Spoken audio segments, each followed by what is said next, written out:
Seul, tu vas vite, mal entouré, tu meurs, mais bien allié, tu prends le trône. Dans la vie, chaque objectif est une guerre, donc choisis bien tes alliés. Ne t'entoure pas pour combler un vide ou pour te sentir aimé.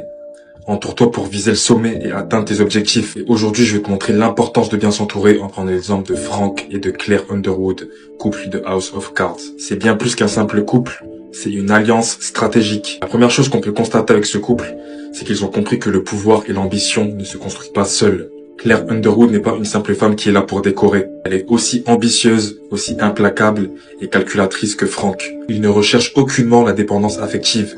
Il recherche la croissance mutuelle. Tu crois que le timing est stratégique? Lui et Dunbar sont proches.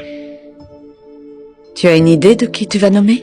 On va étudier la liste des prétendants demain matin, mais ça va m'écarter de la campagne dans l'Iowa pendant un jour ou deux. Tu veux bien me remplacer? Oui, évidemment. Compte sur moi pour agiter mes pompons. Un couple puissant, c'est deux empires qui s'unissent.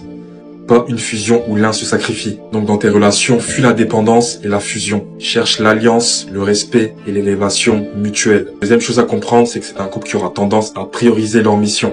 Frank ne laisse jamais ses émotions interférer pour l'accomplissement de sa mission. Et c'est ce qu'il inculque directement à Claire. Tu veux vraiment qu'on discute de courage, Claire? Tu veux savoir ce qui nécessite du vrai courage?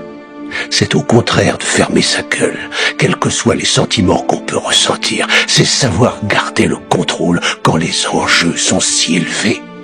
Ils peuvent s'aimer, se tester, se trahir. La vision passe toujours avant l'ego. L'amour chez eux n'est pas un sentiment, c'est un outil. Donc dans tes relations, tu dois trouver des personnes qui ont le même objectif que toi, la même vision.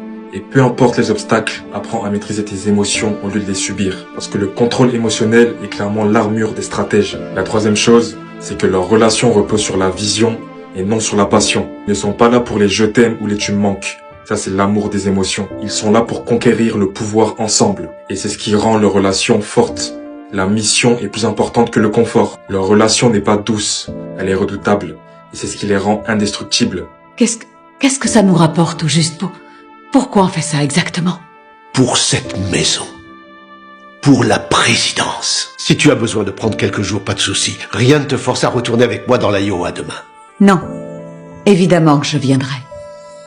Ne choisis jamais quelqu'un, que ce soit en amour ou en amitié, pour combler un vide. Choisis quelqu'un qui te pousse à devenir une version plus dominante, plus lucide et plus puissante de toi-même. Frank et Claire ne s'appartiennent pas. Ils s'utilisent mutuellement et c'est ce qui les rend inarrêtables. Une relation saine n'est pas forcément douce. Elle peut être dure, exigeante, mais constructive. Ne cherche pas l'amour des émotions. Cherche une alliance. Dis-moi ce que t'en as pensé dans l'espace commentaire et n'hésite pas à t'abonner, liker et partager.